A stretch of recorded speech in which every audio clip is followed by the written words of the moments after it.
الرحمن الرحیم۔ پیارے بچوں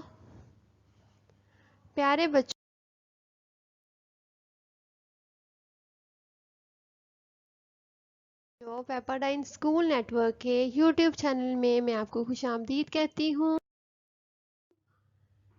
پیارے بچوں، آج ہم نے سبق نمبر 16 کے دوسرے اور آخری حصے کی پڑھائی کرنی ہے۔ ہم اس کے پہلے حصے کی پڑھائی کر چکے ہیں نا، آج ہم نے اس کے دوسرے اور آخری حصے کی پڑھائی کرنی ہے اور اس کا صفحہ نمبر ہے 115 اور ہمارا عنوان ہے خلوص۔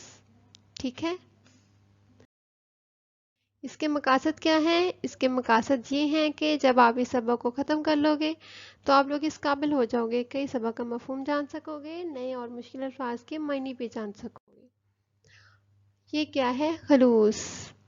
یہ دیکھیں دو بھائی جو ہیں آپس میں، یہ کیا ہے؟ دیکھیں، آپ دیکھو کہ فصلوں میں دونوں بھائی کھڑے ہوئے ہیں، ٹھیک ہے، ان کے پیچھے میں کیا نظر آ رہا ہے؟ فصلیں نظر آ رہی ہیں نا، وہ اناج ہے، جو ہمیں نظر آ رہا ہے وہ اناج ہے۔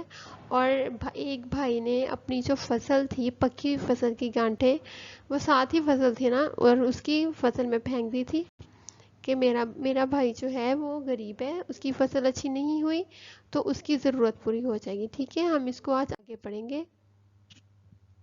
آگے کیا ہے؟ بزرگ نے کہا، تم اپنے بھائی کی مدد اپنے ہاتھ سے کیوں نہیں کر دیتے؟ ایسے ہوتا ہے نا کہ اگر کسی کو کوئی چیز چاہیے ہوتی ہے ضرورت کی، تو ہم ایسے کرتے ہیں، اس کو دیتے ہیں اور پھر بعد میں شو بھی کراتے ہیں، نا کہ ہاں جی میں نے اس کو یہ والی چیز دی تھی۔ تو وہ کیا کہتے ہیں کہ بزرگ نے کہا، تم اپنے بھائی کی مدد اپنے ہاتھ سے کیوں نہیں کر دیتے؟ کسان نے کہا، ایسا کرنے سے شاید اسے یہ بات اچھی نہ لگے اور وہ میرا احسان مند نہ ہو، بس اسی لیے ایسا کر رہا ہوں۔ اس نے کہا کہ اگر میں اپنے ہاتھ سے اپنے بھائی کی مدد کروں گا تو اس کو تو پتہ چل جائے گا کہ میرے بھائی میری مدد کر رہا ہے، اور پھر بعد میں اس کو شرمندگی بھی ہوگی اور احسان بھی ہوگا نا۔ تو کہتا ہے اگر میں ایسے کروں گا تو اس کے سر پہ احسان بھی نہیں ہوگا، اس کی ضرورت بھی پوری ہو جائے گی، اس کی مدد بھی ہو جائے گی۔ ٹھیک ہے، بزرگ اس بات پر بہت خوش ہوئے اور آگے بڑھ گئے۔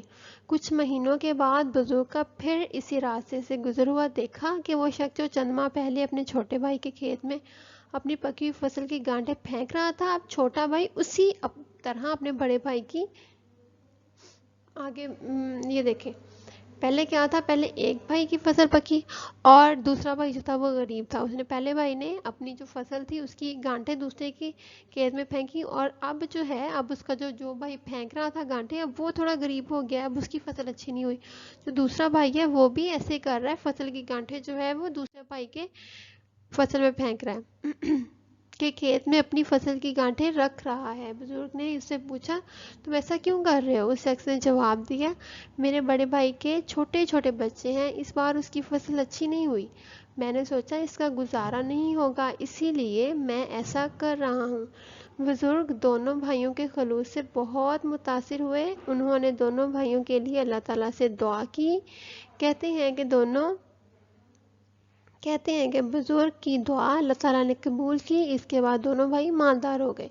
تو ہمیں بھی ایک دوسرے کی مدد کرنی چاہیے اور ایک دوسرے کو بتائے بغیر مدد کرنی چاہیے۔ ٹھیک ہے، اس سے اللہ تعالیٰ خوش ہوتے ہیں اور پھر اللہ تعالیٰ ہمیں زیادہ بھی دیتے ہیں۔ اگر ہمارے پاس کوئی چیز ایکسٹرا ہے تو ہمیں وہ دوسرے اپنے بھائی کو یا اپنے کسی فرینڈ کو دے دینی چاہیے، اس سے اللہ تعالیٰ بھی خوش ہوتے ہیں اور وہ بھی ہیپی ہو جائے گا۔ ٹھیک ہے، جیسے دونوں بھائیوں